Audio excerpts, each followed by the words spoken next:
is 2 weeks before the messenger died. The Prophet was sitting with his companions and he became very sad. He said, I yearn to meet my brothers and I yearn to meet my sisters.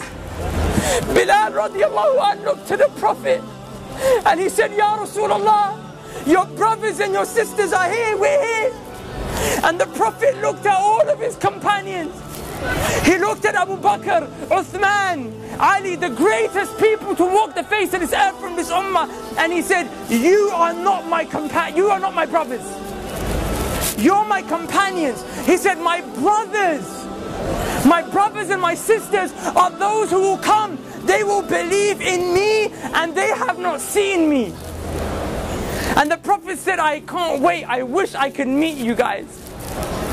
Now imagine for a second that man who took brotherhood away from his companions and ascribed it to me and you. Wallahi, the Prophet called us his brothers and sisters. Imagine if the Prophet stood right here. Imagine he stood here after Ramadan, 30 days we stood in the last third of the night crying to Allah, saying, Allah forgive me for my sins. Then literally the next day the Prophet saw us out here free mixing, boys and girls dressed inappropriately, smoking shisha. Wallah, I'm not judging anyone. I'm here just to give you the reminder that Allah told me to give you. But how embarrassed and sad would you feel that the Prophet ﷺ would see you in such a state? Brothers, take yourself, my brothers and sisters, take yourself to the day of judgment. On a day when Allah subhanahu wa ta'ala said, يَوْمَ يَفِرُّ الْمَرْءُ مِنْ أَخِيهِ وَأُمِّهِ وَأَبِيهِ وَصَاحِبَتِهِ وَبَنِيهِ. Allah said, your mum will run away from you. Rather, you will run from your mum. Wallahi, your mum will smile at you burning in the hellfire. Wallahi, billahi, tallahi, dhalika yawmul haq. You will see it with these eyes. The same way you see my face today. You will see people whose mothers are smiling and thanking Allah that their sons and daughters are burning in the hellfire because they got saved. The mother got saved because she took some deeds from that son and daughter that wronged the mum. That day your mum won't spare you. On that day, the only man that will look around, the only man who will go around into sajda, he will fall, waiting, crying to Allah so that we can be saved and go to Jannah, is Muhammad sallallahu alayhi wa sallam. But I tell you something, Wallahi, he won't recognize you unless you are from those who prayed. Because the hadith of the Prophet tells us that the Prophet will notice you from the marks of sajda on your foreheads and the marks of wudu on your arms.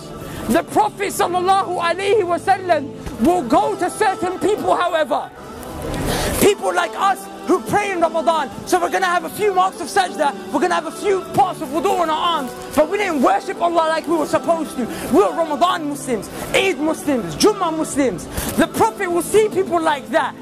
The Prophet will go to them to save them. The angels will envelop them and say, Ya Muhammad, stay away. I'm taking these people to the fire. The Prophet will say, they're from my ummah. These people are from my ummah, leave them. The angels will say, Ya Muhammad, you don't know what they did after you left. The Prophet will say, that very same man who cried every night for me and you so we could be saved. But when the day comes where you will meet Allah and whatever has been established has been established, the Prophet will look at you and say, Suhqun, Suhqun, get away from me, take them away from me. But those who prayed, even though our life was difficult, there was fitna all around us, even though people called us to come out to the shisha cafes, to the clubs, your girlfriend called you, your boyfriend called you, even though that happened, the Prophet will grab those people. He will say, come, come, come. He will save you from the fire, take you to the gates of Jannah where there is a fountain called Al-Kawthar. He will dip his hands in. He will say, drink, drink, drink from my arms, drink from my hands. Are you okay? Go into paradise. Udkhuluha bisalam. Dhalika yawmul khulud. Enter with peace for eternity, happiness, and never-ending happiness that will never cease, brothers and sisters, and never-ending happiness that will never leave. How How do you get to that stage? And I'll leave you with this. The Prophet ﷺ said, a time will come when holding on to my religion, holding on to Islam, will become as difficult as holding on to charcoal. The charcoals that we smoke Shisha with. The Prophet said, try and hold on to it. It burns you, let go of it. The Prophet ﷺ said, that's what my religion will become like. Is it not like that today? We come to the masjid, but then the heat of the girls and the guys and the music and the haram, it grabs you, right? So it's hard to hold on to Islam. The Prophet gave you an advice in another hadith. The Prophet ﷺ said, be patient, and you will drink from my hands at the fountain of Al-Kawthar. Brothers and sisters, Wallah, I don't get paid for this. Wallah, it's because I love you for the sake of Allah. I came from this life. There is no khair. Please come back to Allah. Please become a person who establishes Tawheed, the oneness of Allah in his or her heart. And never, ever, ever forget the prayer. And strive to follow the sunnah of the Prophet. So on that day when you're resurrected, when that day when the trumpet is blown, you will be of those who are saved. Because I tell you one thing, Wallahi, it's a day of truth, and every single one of us will see it. And the quote of Ibn al-Qayyim al-Jawziyah suffices for us to leave with. He said, if the Quran doesn't soften your hearts in this world, if by you reciting the Quran your hearts do not become soft in this world, he said, then wait to the day of judgment, for when Allah shows you the hellfire, your hearts will become soft. But we have an opportunity to not see that ever. Take the most honorable part of your face, place it as low as you can, 5 times a day, never forget. And I promise you on that day, everyone will turn their back on you, but Allah will suffice you. So who will come? We're going to make the adhan, inshaAllah, and I urge you guys to pray with us. Wallahi, we're not trying to upset you, we're not trying to call you to anything dodgy. All we're trying to call you to is Tawheed of Allah and Sunnah of the Prophet sallallahu alaihi wasallam. Is there anyone who would like to give the adhan? And we'll get the reward. Barakallahu feek akhi. Barakallahu feek akhi. Listen to the call of prayer.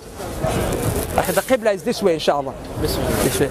I think we need wudu. We need to make wudu. You can make wudu from any one of these places, inshallah.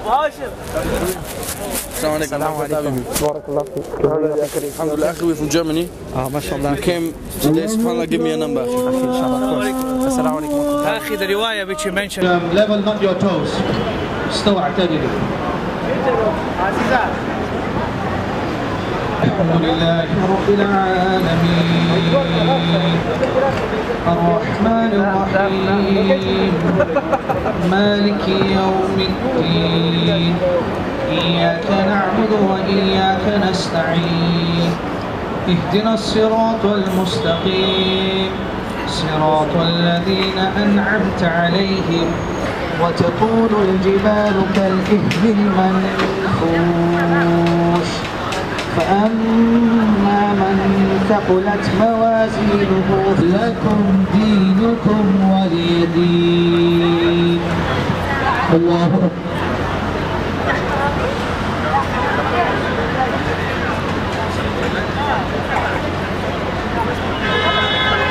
سمع الله لمن حمده.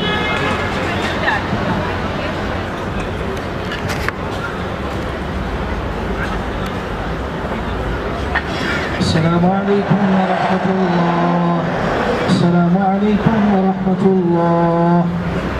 الله أكبر. استغفر الله استغفر الله استغفر الله.